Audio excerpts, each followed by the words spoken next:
everybody, and welcome back to my channel. Blake and I are on our way to dinner for a date night. The sun is like cutting across my face. We're going to Citywalk, so we're really excited. We haven't been like to the Citywalk restaurants in years, so it's gonna be really fun. I think we're gonna go to Cowfish for dinner, which we haven't been to in so long, and I'm so excited. And they have like the best fried pickles in the world. And then I think for dessert we're gonna go to Toothsome because I've been wanting a chocolate creme brulee so bad, and they have a really good one. So anyway, we're really excited. But before we go, we have to tell you guys a story, and that is what happened to us last night. So what happened was we were both in a deep sleep, and I remember I was dreaming about something scary. I don't remember what, but in the middle of my sleep, I just hear Nala start barking like crazy.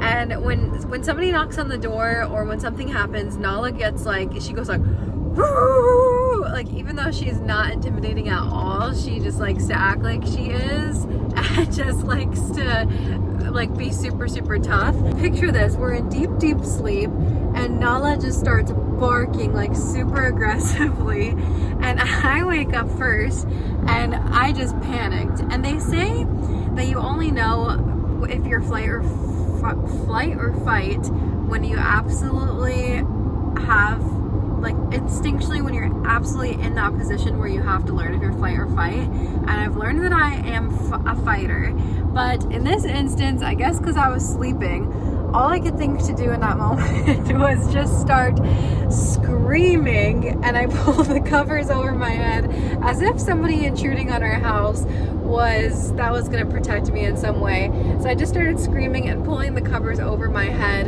and Blake then wakes up because he hears me just screaming, and he starts freaking out. He's like, it's okay, and he runs out to the living room in his boxers and is like looking to see what the heck is going on. And so you continue the story now because you're the one who went to the door. So I go to the door and look through the little peephole thing, and there's like, I have my glasses on and I just woken up, so it's like vision is super blurry, whatever. So I look out and there's one guy not looking at the door, like looking to the right, and another guy in like a mask, like a breathing mask, like a gas mask almost. And I'm like, what the hell is going on? Because Marissa's screaming, I was barking, and I woke up to this, and I don't know what's going on.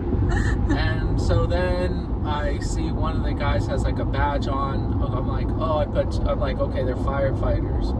So I open the door, and I'm like, oh my gosh, like, it's like, hey, sorry to like wake you up.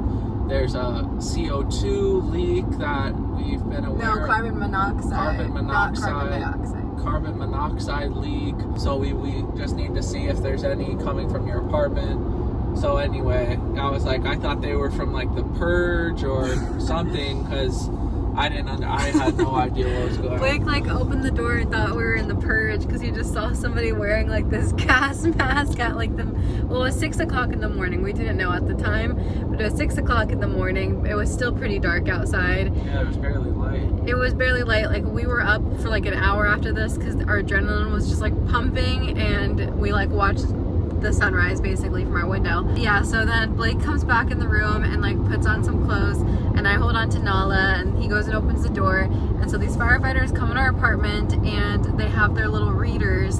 And first off, I would just like to say that carbon monoxide has always been one of my biggest fears, because I think just the fact that you die and you have no idea that you're about to die, which I know happens quite often for a number of different ways of dying, but I've always been terrified of carbon monoxide. So when I heard there was a carbon monoxide leak, I just automatically started panicking. These are the weird things I think about. But anyway, so they come into our apartment with these readers, and they're like scanning all around our apartment. It's 6 o'clock in the morning. I'm not even wearing pants, but they can't tell because they're under the I'm under the blankets, and they're not really in the room. They're in like the living room and the guest room, because the apartment that the alarm was going off in was connected to us, like it was next to us on the side by the guest room. He's reading, and he's like, okay, it's only reading a 5. He's like, their apartment is reading a 60, which I'm just like, oh my gosh, how are those people not like knocked out?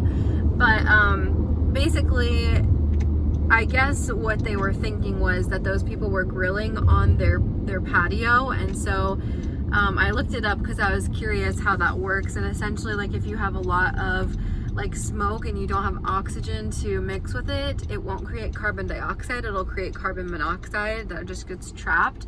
So I guess that's what happened. I don't know what time they were grilling for their alarm to go off at 6 o'clock in the morning. I don't know.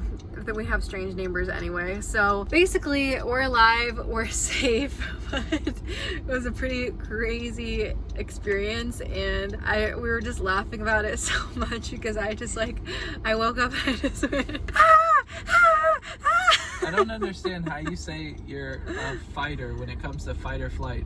Anytime you hear the ice machine rumble, any little noise, what is that? What is that? What is that? I know, but you're a flight. No, I'm not. When I was put in a situation where I would need it, where I all you did was, hey, intruder, I'm right here. Come kill me. No, I didn't. I'm a fighter. But anyway, that was terrifying, and we had to record it for memories.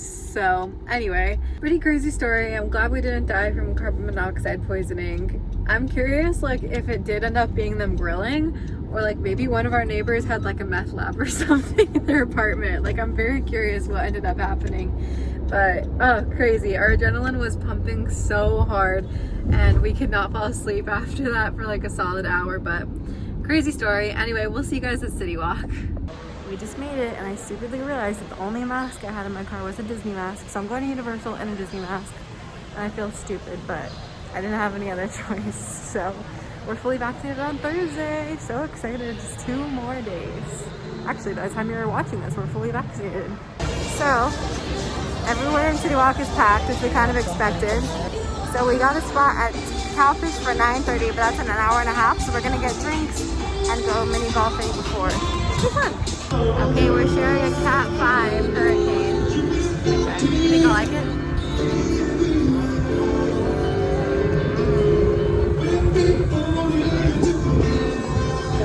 If it was mine, I would have added the extra shot, but I'm like, no, it's too strong. I'm trying, I would have gone my own drink, but I don't get to drink a Cowfish, so I'm trying to balance.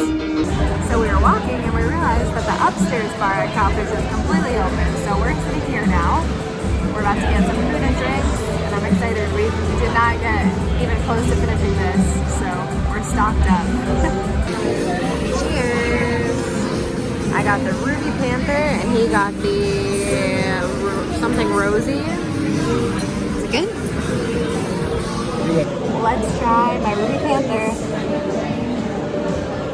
Oh, that's really good. Try it. I just got a picture of the shop. That's awesome. Are you so proud of yourself? Good. She's over. Alright guys, so we got some Brussels sprouts and some fried pickles. These are the best fried pickles in the world. You cannot change my mind. Let's tell the vlog what we got. So you got the Georgia roll, spicy tuna, tree hugger, and this is the goat in the garden salad, which looks delicious. Yum. Alright guys, Blake quit his vape pen today, so we're celebrating with some green tea shots. Ready? No, but I just want to say cheers. He's Hispanic dad over there. He's chafing so hard. He's like, come on. Show me again. Is that all he's doing? Anyway, we had this fantastic. I really have to pee. It's 4:11. It's right over. It's literally right there in front of your face. That's not our car. You think that's our car that's driving away? I said, wait, there's a car. So I thought you were walking. I'm on the side of the road. Anyway, we had this fantastic idea to go mini golfing to sober up and not be so full, and then to go get dessert at Toothsome, but